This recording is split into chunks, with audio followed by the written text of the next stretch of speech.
Leonardo da Vinci was one of the great geniuses of all time. Best known as an artist, but he was also an inventor and a philosopher. One of da Vinci's epic works was his painting of the Last Supper. Every artist approaches every work a little bit differently. And for this work, da Vinci wanted to find somebody, a model, to sit and pose for each of the people in the Last Supper. One Sunday, he was at Mass in the cathedral in Milan, and he looked up into the choir loft, and he saw a young man that looked just like how he thought Jesus would have looked. He invited the young man to come and pose as the person of Jesus.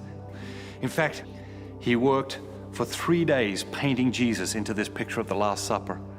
And then he began to search for the disciples. Very quickly, he found a James and a Peter and a John and a Matthew. In fact, in 11 months, he found and painted 11 of the 12 disciples, all except Judas. Da Vinci couldn't find a Judas. He searched high and low, but he couldn't find a man that looked like what he thought Judas would have looked like. He walked through the streets of Milan, hours a day, just searching the faces of men, looking for his Judas. He left the painting unfinished for 11 years. And one day, he found him. Walking along the street, he found this man. He had this harshness in his face, this hardness in his eyes. He invited the man to come to his studio and pose for this painting. The man agreed. He came to the studio and he sat, and da Vinci began to work. After a couple of hours, the man began to weep, just inconsolably began to weep. Da Vinci stopped working and he said, "Is something wrong?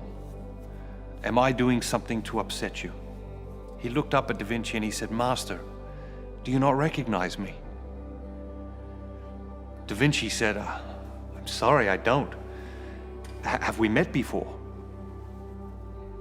The man said, "Yes. 11 years ago, I posed for you in this same painting as the person of Jesus." In each of us, there's a Jesus and a Judas. In each of us, there's that best version of ourselves and that lesser version of ourselves, that second-rate version of ourselves, that worst version of ourselves. And the challenge is to celebrate that best version of ourselves, and we can only really be the best version of ourselves in and through Jesus Christ. John the Baptist said, "He must increase and I must decrease." That's the challenge every day, is to celebrate that best version of ourselves. It's to allow Jesus to come more fully alive so that we can become all that God created us to be. Are you ready to start celebrating Jesus more in your life?